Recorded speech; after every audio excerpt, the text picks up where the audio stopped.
बिहार में एक बार फिर नीतीश कुमार के दो नेता आमने सामने हो गए हैं और एमएलसी अब सांसद से इस्तीफे की मांग कर दिए हैं। नमस्कार, मैं विकास सिंह और आप देख रहे हैं देशवा न्यूज।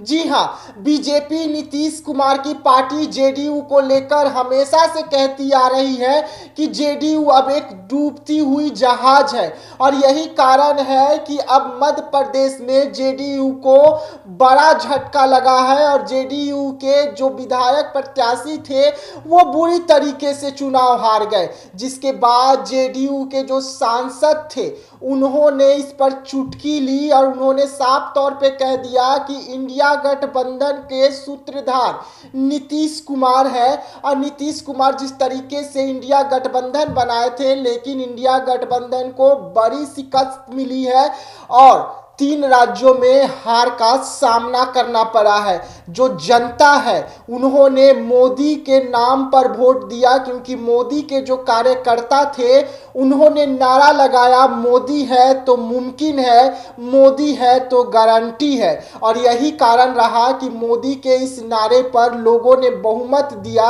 और 3 राज्यों में बीजेपी का सरकार बनाया। ये सब कुछ कहना था जेडीयू के सांसद सुनील कुमार पिंटू का। ऐसे में सुनील कुमार पिंटू ने जैसे ही ये बयान दिया, तुरंत राजनीति में भूचाल आ गया क्योंकि ये बयान नीतीश के सांसद दिए थे। ऐसे में नीतीश के हनुमान माने जाने वाले नीरज कुमार कहां पीछे रहते।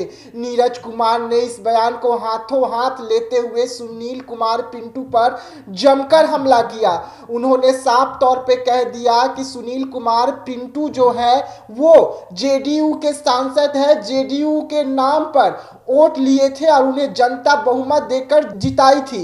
लेकिन अगर अब उन्हें बीजेपी पर भरोसा है, देश के पीएम पर भरोसा है, तो वो इस्तीफा दे दे और बीजेपी में जाकर शामिल हो जाए। फिर से एक बार मैं आपको बता दूं कि सुनील कुमार पिंटू जो है वो बीजेपी के नेता थे, लेकिन जब बिहार में बीजेपी और जेडीयू की सरकार चल रही थी तो इस वक्त जहां से सुनील कुमार पिंटू सांसद है वो सीट जेडीयू के पास चली गई थी, जिसके बाद दोनों पार्टी आपस में बैठकर सुनील कुमार पिंटू को जेडीयू में शामिल करा दिए थे और उन्हें टिकट देकर वहां से सांसद बना। लेकिन अब जिस तरीके से दोनों पार्टी अलग अलग हो गई है और बिहार में महागठबंधन की सरकार चल रही है और बीजेपी को 3 राज्यों में बहुमत मिली, बम्पर जीत मिली, जिसके बाद सुनील कुमार पिंटू का ये बयान निकलकर सामने आया। नीरज कुमार ने तुरंत जवाब दिया और उन्होंने साफ तौर पे कह दिया कि सांसद जी 2024 में फिर से चुनाव होने वाली है, ऐसे में वक्त बहुत कम है, आप इस्तीफा दीजिए और जाकर बीजेपी का पार्टी फिर से एक बार ज्वाइनिंग कीजिए।